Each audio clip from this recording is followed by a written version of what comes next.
And there we go. Hi everyone, thanks so much for being here today. My name's Jacqueline O'Monier. I'm one of the Education and Training Officers at Under One Roof, and we're delighted to be here today with our colleagues from North Ayrshire Council, where we're going to talk to you today about damp and mould. I'll just quickly go over the housekeeping before I pass you over to Emma, who will have a chat with you all. But we're here for about an hour today. We're fully remote. We've got no fire alarms planned. So we should just be good to go and get through everything. We are recording today's session, and you will get a copy of the recording as well as the slide decks sent out to you afterwards. So please don't worry too much about furiously taking down all of the notes, and we'll have everything sent over to you.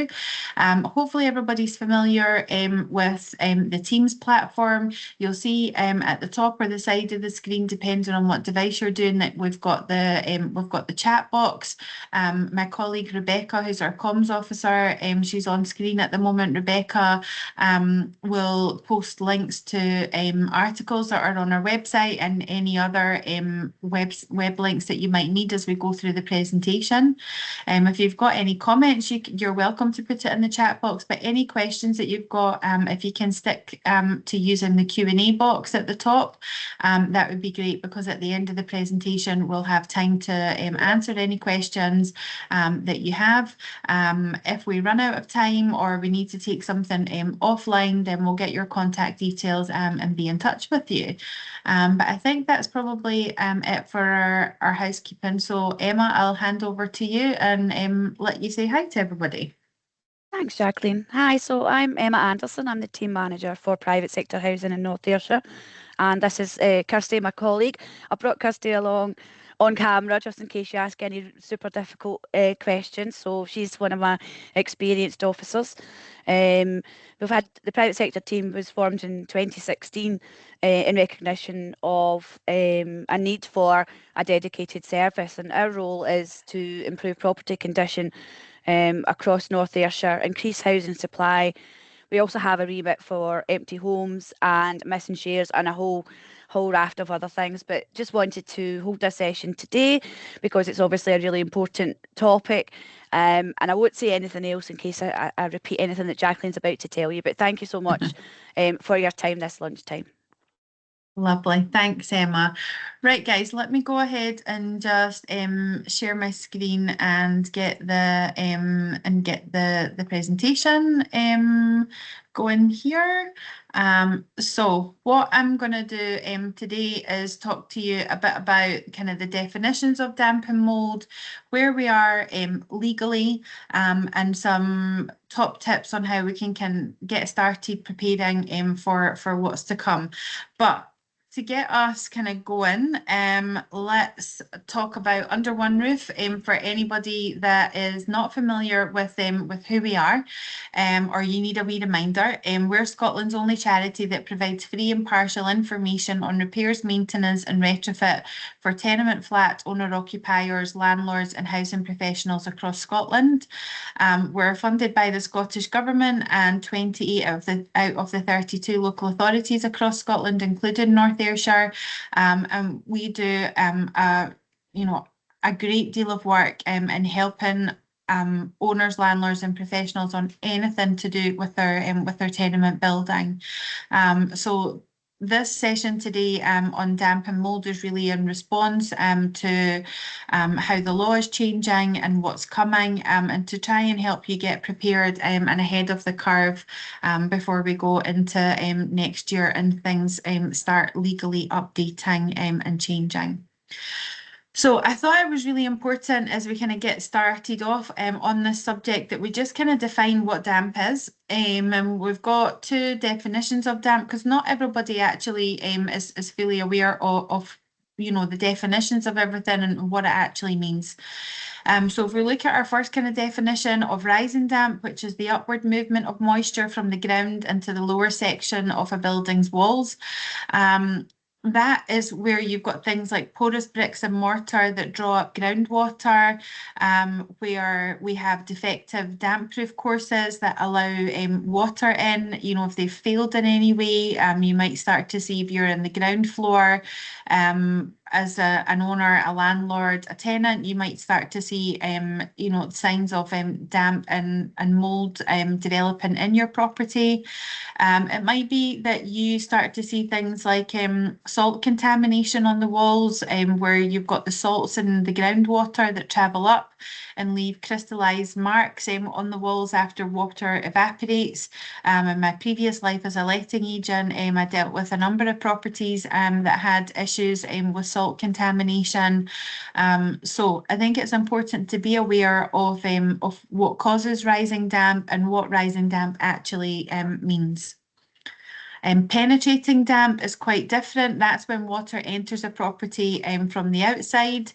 Your common causes of penetrating damp are things like roof and gutter issues, so fabric issues, cracked masonry, things like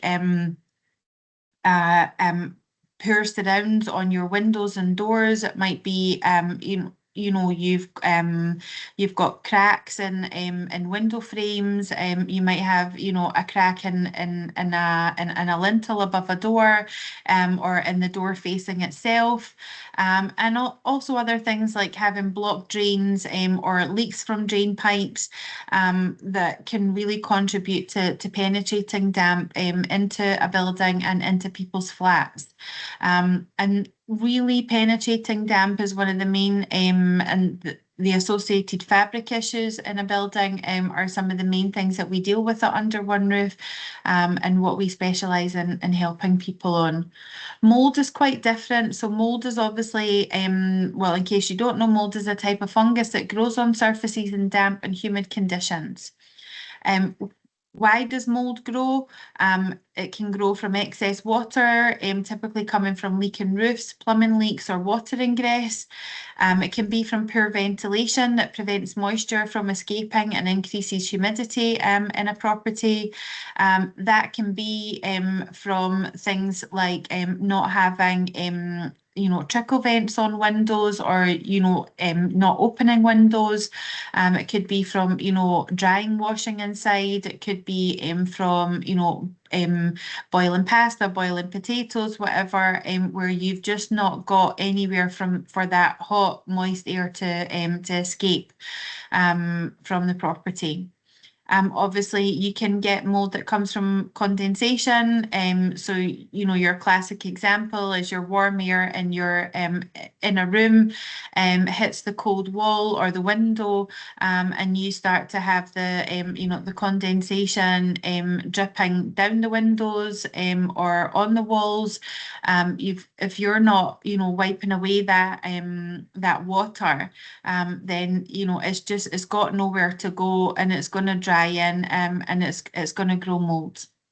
And obviously you can get mould from rising or penetrating damp.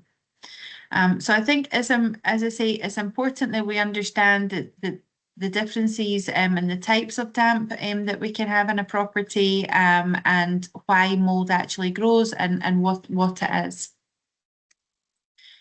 I thought it would be useful just to put a few slides together with pictures, just as we're talking about things like penetrating damp from fabric issues, just so that you can see, live examples of what things look like, so that, when you're looking at your own building, or, you're going to go along to do your next property visit at your building, if you're a landlord, that you know the things to look out for, that are warning signs that, there's potentially something wrong with the fabric of the building, that could potentially be causing issues with damp and mould inside a property. So your classic examples are with gutters. So as we can see from the image on the screen, we've got vegetation that's growing out the gutters. The stonework is discoloured because it's so wet. It looks like there's some moss growth there as well, and that could be potentially causing issues inside the property, as well as externally. Again, we see, you just have to go around any any street in any town or city and look up, and 9 times out of 10 you're going to you're going to see some form of vegetation that's growing out of gutters. So it's important, if you see that on your building, that you start to have conversations with owners about what you can do to eradicate that. Downpipes are another classic example. We spoke about that, with penetrating damp. So, having a look to see, is the cast iron rusted? Is it discoloured? Is the stonework behind it discoloured? You can see the image on the right hand side. You've obviously got the vegetation at the gutters, but as well as that, you've got the green algae on the stone. All classic examples of fabric repair requirements, as well as potentially causing internal damage to properties. So why is it important for you to maintain and look after your building? As we're talking about damp and mould today, we want owners as a whole under one roof, we want you to know what your responsibilities are as an owner. We want you to be aware of the condition of the building. We want you to reduce the need for reactive repairs and avoid high unexpected bills. We want you to have adequate insurance in place, and we want you to have regular communication with owners. Now, we talk about this in a lot of the presentations that we do on various subjects around common repairs, but it's particularly important when we're talking about damp and mould here today, and we can see tangible examples of what goes wrong in a building and how that can actually affect the inside and potentially start to affect people's health. You may or may not be aware about the Housing Scotland Bill. It's been on the go for a wee while now. It's been out at consultation, and it was finally approved and received royal assent at the end of September this year. So it will go on to become the Housing Scotland Act 2025. One of the key elements that was in the bill and now the Act was about damp and mould, and it came up in clause 38AA. For anybody that wants to go back and have a look at that in their own time, and it referred to the tolerable standards, which we'll come on to talk about in a moment, and said, crucially, what it stated, that any such guidance issued by the Scottish ministers may further specify the circumstances in which a house is to be considered to be substantially free from rising or penetrating damp under subsection 1B. If you're not aware of what the tolerable standard is, that came to fruition in the Housing Scotland Act 1987, and it sets out the minimal repairing standard that every property in Scotland has got to meet to be considered fit for human habitation. Okay, so the tolerable standard sets out that properties have got to be structurally stable. They've got to be free from rising or penetrating damp. They've got to have natural lighting, ventilation, and heating, satisfactory thermal insulation, adequate hot and cold sink facilities, an adequate supply of wholesome water. Sanitary conveniences have got to be available within the house. There's got to be satisfactory facilities for the preparation and cooking of food, effective systems for the drainage and disposal of wastewater, and adequate access to all external doors and outbuildings, and an adequate and safe electrical installation. And you might be thinking, Jacqueline, why are you talking to us about the tolerable standard when really all it states on here is about it's got to be free from rising or penetrating damp? It's important that you're aware of what is contained fully within the tolerable standard when you're looking at things from a damp and mould perspective if your property or your building is affected by it, so that you understand what you have to do as a landlord to make your property fit for human habitation. The tolerable standard, as I say, it came in the 1987 Act, and then in the iterations of the Housing Act that followed, we got the repairing standard. You should all be familiar with the repairing standard, whether you're here as a professional or a landlord today, which again sets out your minimum standards of repair that a property has to meet in Scotland, and the tolerable standard is part of that. So if you're not sure where you're at in terms of your property's compliance with the tolerable standard and the overall repairing standard, then I would urge you to go away and have a look at that in your own time, and perhaps come back to me. You'll get my contact details at the end of the presentation as to how we can help you get on track with that. But it's important that you know what the tolerable standard states, because in the new version, the 2025 version of the Housing Scotland Act, the government has stated that this clause about freedom from rising or penetrating damp forms part of their overall plans for addressing the damp and mould issues that are affecting our housing stock across Scotland. So one of the main aspects of how the government wants to address the issues of damp and mould within our housing stock across Scotland is to implement AWAB's law. So for anybody that's not familiar with AWAB's law, that has come into being following the death of a toddler in England back in 2020, I think it was. It was really tragic circumstances where he was living in a property with his family. It was a housing association, a social rent property, social housing property, where there was issues with damp and mould in the property, and it affected his health in such a way that he lost his life.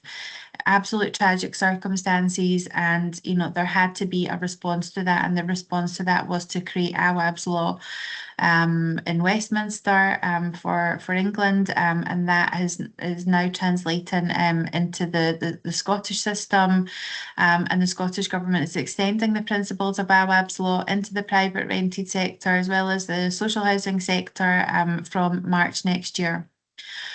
As it stands at the moment, all we really know is that the government's intention has been set out in the Housing Scotland Act 2025 under the tolerable standard, and the intention to introduce AWAB's law.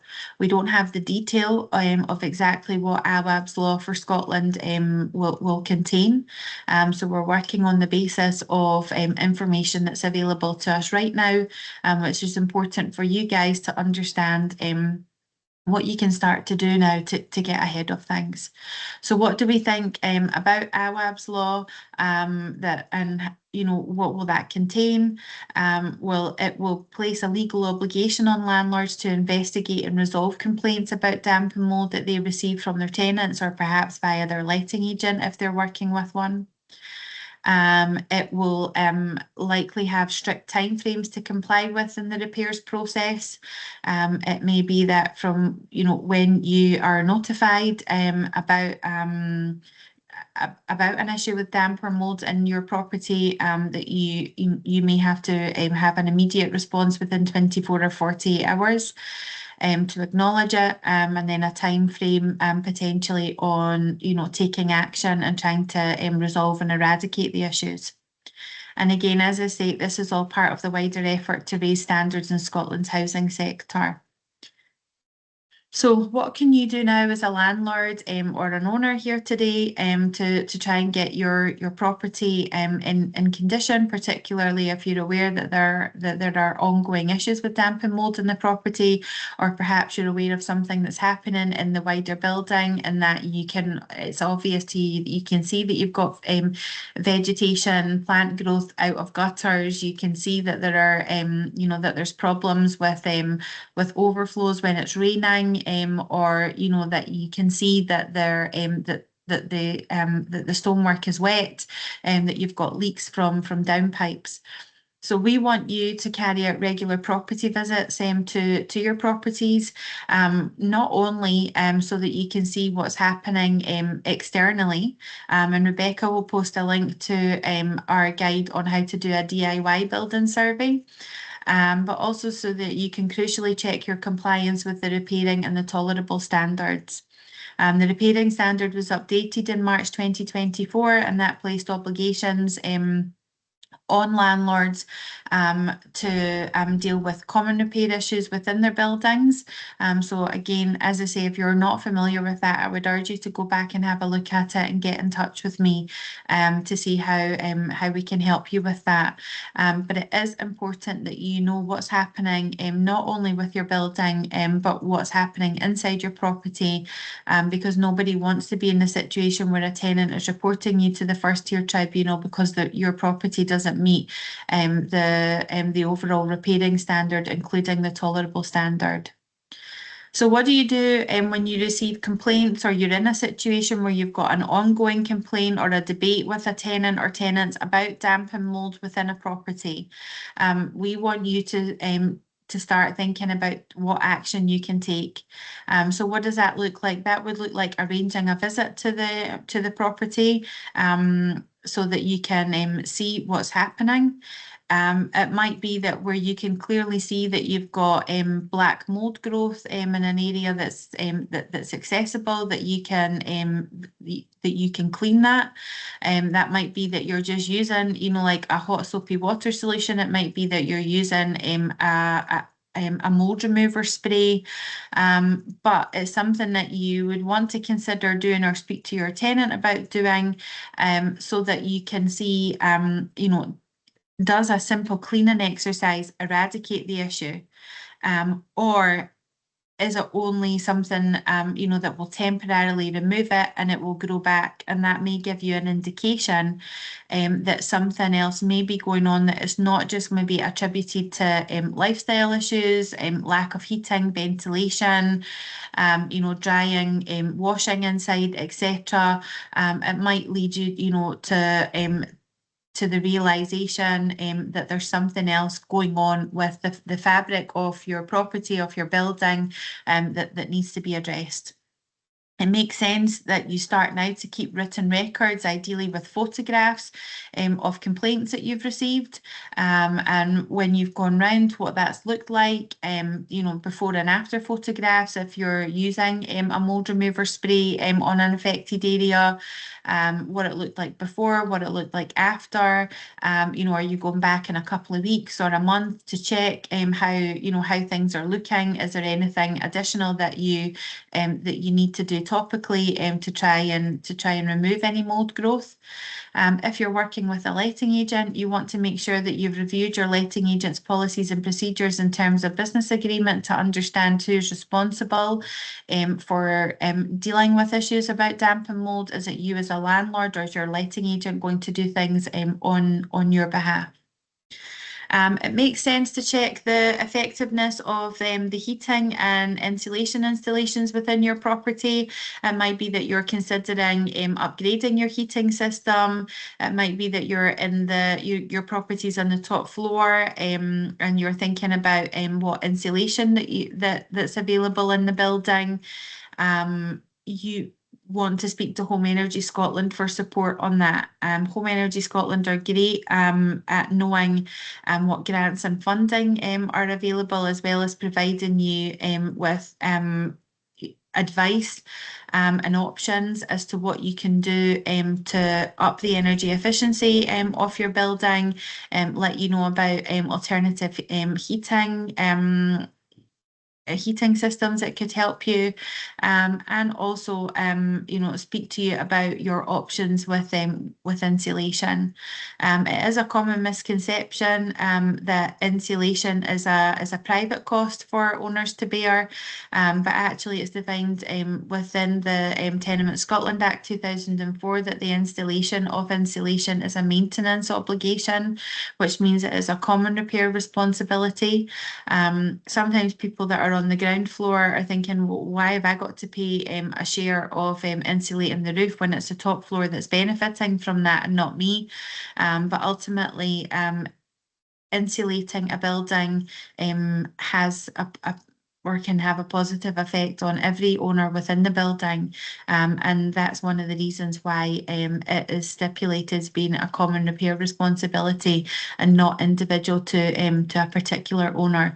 So that's something, if you're thinking, I know that my flat doesn't have any insulation, or I've just bought somewhere and I've had a look in the roof space or in the attic, and I can see that there's no insulation. What can I do about that? So speak to Home Energy Scotland, have a look at your title deeds to see what they say about common repairs, and come back and speak to me to get some help on where you take that forward. Other things that you can do now to get ahead of things when it comes to damp and mold: make sure that the heating system that you've got in your property is being serviced on a regular basis, ideally annually, and that your bleeding radiators, make sure that tenants have got a key to bleed radiators and they've got instructions on how to do that, and that tenants have got a copy of any safety check or all the safety check certificates that you're having carried out, and any servicing paperwork. Why is it important for bleeding radiators? Well, obviously, if your radiators are clogged up, then when the heating goes on, they're not going to be as effective as heating the room, because it may be that the radiator itself doesn't come on in its entirety, or only part of it is heating up, or it's just a very weak heat that's coming out of it. We know that we need to keep our properties warm as well as well ventilated, so we want to make sure that the heating systems that we've got are working to the best of their abilities, and that radiators are have been bled to allow them to function at their optimum. We want to check ventilation systems within our flats, so we want to make sure that all our windows open properly. That handles haven't broken, or mechanisms haven't seized up, or if it's sash and case windows, that the ropes haven't snapped, or the mechanisms have dropped. We want to have free and easy airflow from the windows, so we need to make sure that they open properly. We want to check any window vents that we've got fitted. Are they openable, and are they free from debris? It's amazing how much debris is collected in window vents. So it might be that a tenant or you as an owner have got the window vents open, but they're not as effective because they're full of stuff that needs to be removed. So they can be cleaned, or you can have a look at how you unstick a window vent, if that's what it is, or if you need to get a contractor to come out and help you do something. Want to make sure that extractor fans that are in kitchens and bathrooms work, and that they're properly connected. This is one of the most obvious things that we come across, that people don't actually have a full working knowledge of how systems operate, and it's quite common that where you've just got a cooker hood that's got a carbon filter in it, that's obviously the carbon filter is just is designed just to absorb smells. It's not actually taking away the moist air, all the steam that's going to come from cooking. So you want to make sure that there's a window in the kitchen that's openable, that the vents are operational, so that when your tenant or yourself are cooking in your kitchen, that it's not only the smells that are being taken away, but also the hot air. If you've got mechanical ventilation in your kitchen or in a bathroom, particularly if it's an internal bathroom with no window, make sure that they're actually connected up to a proper duct. It's very common to find out from people that they thought that their fan was connected up. Maybe it stopped working, they've had a look at it and realised that it's actually just it's all it's doing is just extracting that hot air into the crawl space between the ceiling and the ceiling of your property and the floor of the property above. There's just a tiny space where that's going, so all that hot air is just billowing around in there. It's got nowhere to go, and that's ideal conditions for mold to start to grow and come through into your property. So you want to make sure that if there's a common duct for mechanical extraction, that your fans are connected into that. If they're not, then you want to take advice from a contractor as to how you get your fans properly connected. You also want to know your building's condition. Check the repair history of your building. It might be that you've got a property factor who can help you with that, or it may be that if you've not got a property factor and you're self-factoring, that you speak to the owners in the building, get together, have a chat. It might be a video call, it might be something in person, just so that you can understand what's happened in the building to date, and if there's any outstanding issues from work that's maybe happened historically, or just you're thinking actually we've not really got a true knowledge of the condition of our building. If there are ongoing issues with overflows leaking, or gutter issues, whatever it may be, and it's causing water ingress into the building, you might want to speak to environmental health at your local council to see if there's any support that they can give you, particularly if you're having issues with getting owners to engage in the repairs process. If you have owned your property for 5 or more years and you can't remember the last time that you and the other owners got together and had a professional building survey carried out, then we would urge you to give consideration to that, so that you can get to know the true condition of your building, particularly if you are experiencing issues with damp and mold right now, and you're not sure, where to go and what you can do to start carrying out effective repairs to eradicate or minimize the the fallout from that. So what are our top tips for tenement owners? We would always advocate for owners making sure that they know who the other owners are within their building, that they are, that they have contact details for all of the owners, and they're circulating that round within the group of owners, so that people know how to get in contact with each other.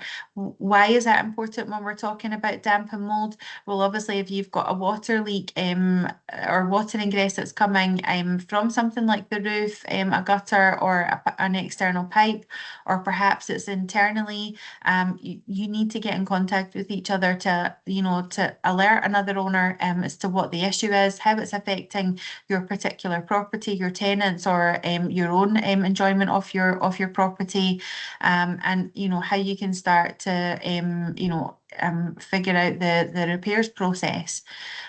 If you're self-factoring your building, or perhaps even if you're working with a factor and you don't have a great communication process amongst you all as owners, consider establishing an owners association. It's we know that it's going to be part of the Scottish Government's future plans to make owners associations compulsory in Scotland. So it's a good idea to consider forming an association. That will help you guys as owners to get together to communicate better about what's happening in the building, not just with the fabric issues that could be contributing to damp and mold, but also with issues between properties. It can help you formulate a plan for maintaining the building, and for carrying out repairs, and for paying for repairs. It's really important when we talk about damp and mold and the overall health of a building and the common repairs process, that every owner has got adequate building insurance. We've seen lots from following on from storm damage, building collapses, and building fires across Scotland in the last year, where owners haven't had adequate insurance in place, and that has created a really difficult financial issue, where the funds just don't exist to carry out repairs or reinstatement work following catastrophic incidents. You want to, where you've got issues with damp and mold in a property, it's always wise when it's, when you're notified of it, or when you discover it, that you notify your insurance provider straight away, so that they are aware of what's going on, and it allows them to, put them in the best position to be able to tell you whether you've got cover on your policy for reinstating any part of your property, for any damage that's occurred through damp and mould growth. So make sure that you've got insurance, and make sure that the other owners in the building have also got insurance as well. And it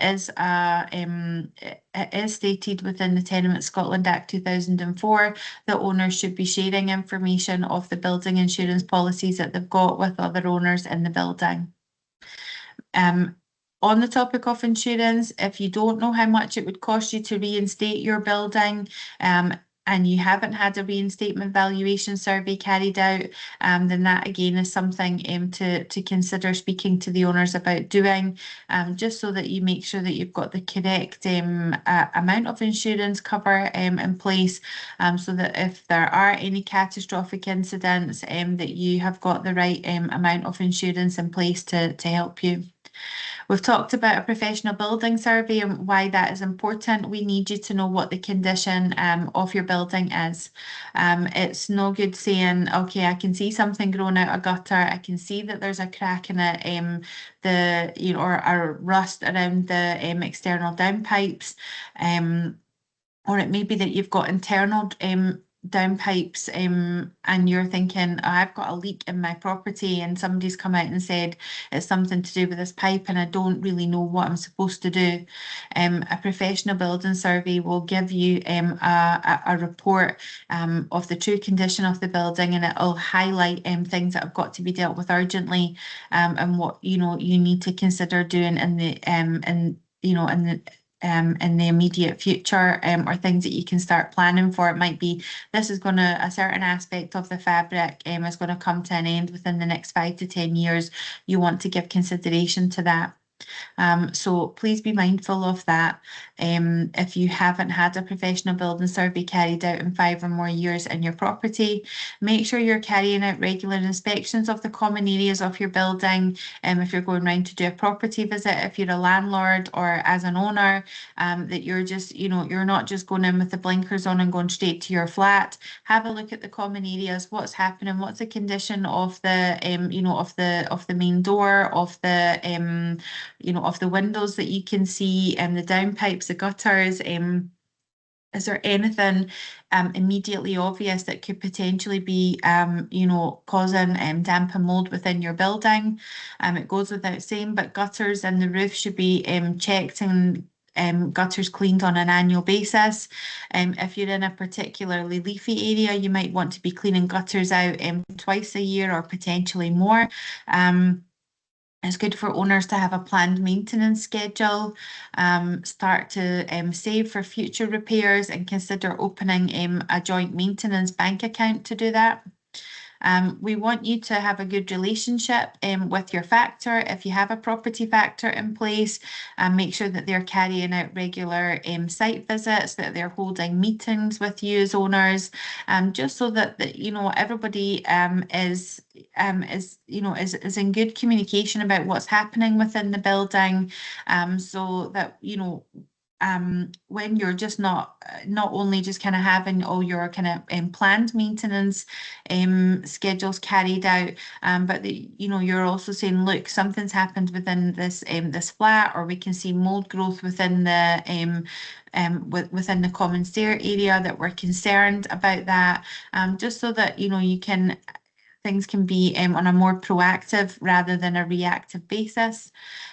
If you're not working with a factor and you are concerned about the condition of the building, and you are thinking, look, are we really self-factored? What does that actually mean? Nobody really does anything in our building. Then it's a good idea to have a look at our article on self-factoring that Rebecca will post a link to, just so you can understand what that means and what your role is within that as an owner and landlord. You can look at the Novaville Shared Repairs app, which can help you with kind of small or medium repairs, and getting people on board with starting to engage in the repairs process. It can, you can use that for carrying out works to start eradicating damp and mould in your property, as well as deal with other repair issues. So how can we help you overall at Under One Roof, whether it's with you know, another common repair issue or specifically with damp and mould. We've got lots of informative articles on our website, so if you haven't already had a look at our website, or you're familiar with it for maybe looking at, you know, more of the management aspects of your building and you've not really looked at any of our technical articles, then I'd urge you to have a look at that. Our website came from the original tenement handbook that our founders Annie Flint and John Gilbert put together in the early 90s.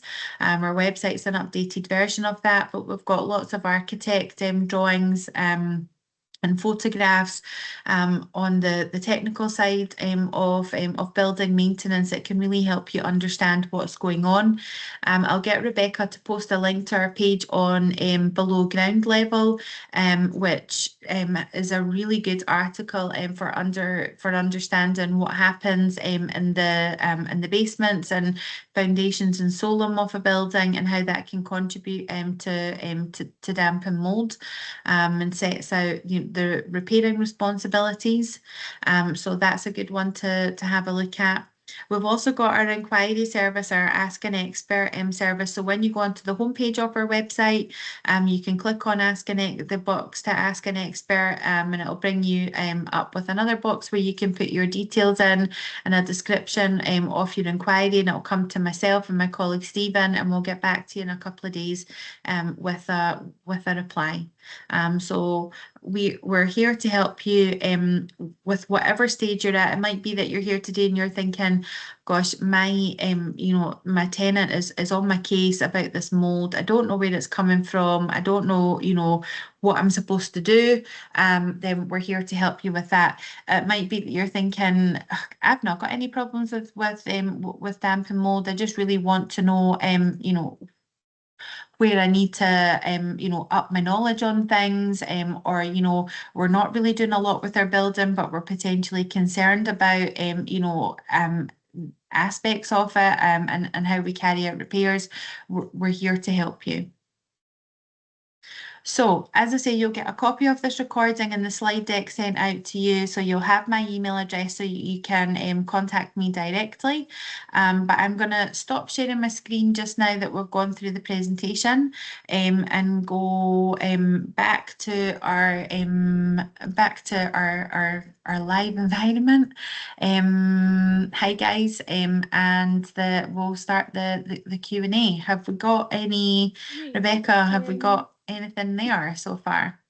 We've not got any questions from the participants. Okay. Please feel free if you've got any questions, but I've stuck a wee starter for 10 in there, just to kind of get the ball rolling.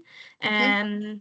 So what can a landlord do to organise a common repair to fix damp and mould, presuming that, you know, there's going to be like timescales, legal timescales and obligations that they need to fulfill, if the other owners in the building are reluctant to agree to the repair. So like you found maybe a ventilation issue, you need other owners on board with it, they're all saying no, what can you do?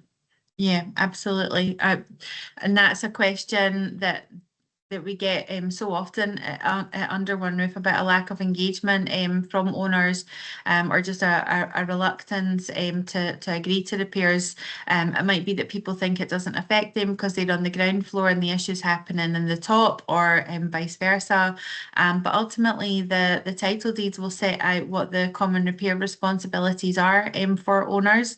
If they don't, then within the Tenement Act, you've got the Tenement Management Scheme, which sets out what's considered as scheme property, and those are the kind of default legal positions as to what owners are responsible for within a building. So I would use that as the starting point. You know, define what the issue is, have a look at the deeds or the tenement management scheme, so that you can go back to the owner or owners, and you know, and state to them, this is what your legal responsibilities are, and this is, you know, the effect that this issue is having on the building or in a specific property, and, you know, start to work with them and that way and follow the proper procedures for organising common repairs. It is very difficult sometimes. There are enforcement options available to owners if they can get agreement from owners to go ahead with the repairs, but more often than not, it can come down to just a lack of understanding as to what the owners are actually responsible for and what their share split of costs are, which will be outlined in the deeds or in the tenement management scheme. And kind of really setting that out practically to owners is helpful to get them to engage in the process. If not, and it's something that is having a direct effect on your property, so if it's an issue from the roof and you've got water ingress every time it's raining, which is causing damp and mold to to be present in the property, and it's continually getting worse, then something like that is covered under the duty to maintain, which is a legal protection in place for parts of the building that provide support and shelter, and you can invoke that through the sheriff court if you can't get the owners on board. But yeah, ultimately, do your best to bring owners round to your way of thinking by letting them know exactly what's going on and what their repair responsibility is, per the title deed or the tenement management scheme.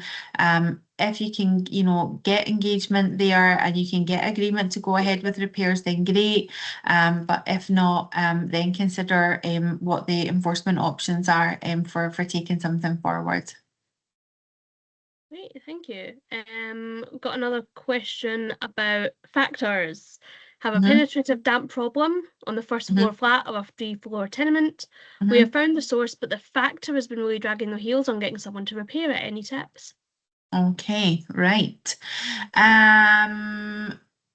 Sophie, I would advise you or recommend you to go back to the factor and ask them if they've got agreement from the owners, a majority agreement from the owners to go ahead with the repair work.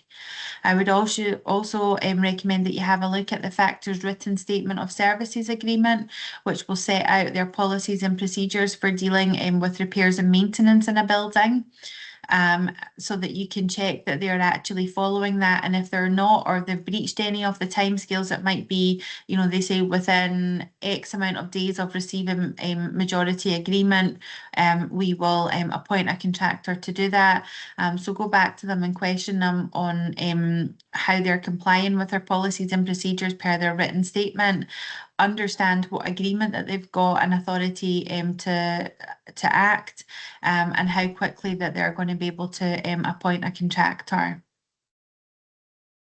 That's a good starting point with that one. So try that and then send me an email and let me know how you get on and what the factor's response is to that, and I can take things forward with you if it's you don't get a positive outcome from that. Great, thank you. There's a question from Leslie. I was wondering about the Novaville app. North Ayrshire doesn't seem to be a listed local authority. Can you advise? Emma, I don't know if you want to jump in on this one. Yeah, sure. I've actually just typed a response to Leslie. So unfortunately, we're not one of the members of the Novaville app. I know that maybe some of the larger local authorities are, and I'm assuming that there's a cost attached to that. I'm not sure if you know much more about Novaville, Jacqueline. Limited, Emma, but what I would say is that I know that even where local authorities aren't partnered up with them specifically, my understanding is that owners in areas can still access the app and use that for the management of shared repairs. So it's worthwhile having a look for Leslie to have a look at the app and see if that's something that the building can be and the owners can be set up on, even though North Ayrshire isn't necessarily partnered up with Novaville. I think there's a very small percentage fee that they charge for facility and the communication with owners and the financial side of it. But it is worthwhile for owners to look into to see if that's something that is helpful. I think it's important to still have the conversation about Novaville, whether a local authority is partnered up with them or not, just as a potential tool out there to help people navigate the shared and common repairs landscape. Because if there's no factor and people don't understand that they're self-factoring, it is important to know that the options are out there. So it's definitely something to explore. We do quite a bit of work. We have a private sector advice line and our dedicated mailbox, and my officers do a lot of work with owners, because that is, as you know, that is a common problem.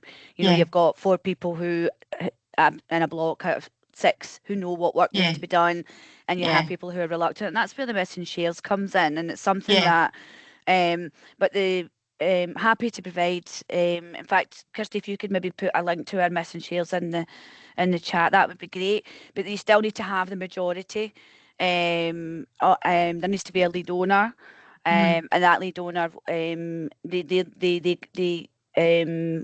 gather the funds as well as get the quotes and but I mean it's something that we've had. Talking about tools, we've had that since 2019. I know, like, it kind of throughout we had a bit of a few years where obviously the pandemic affected everything, but where any owner, whether it's private landlord or whether it's an owner occupier, they can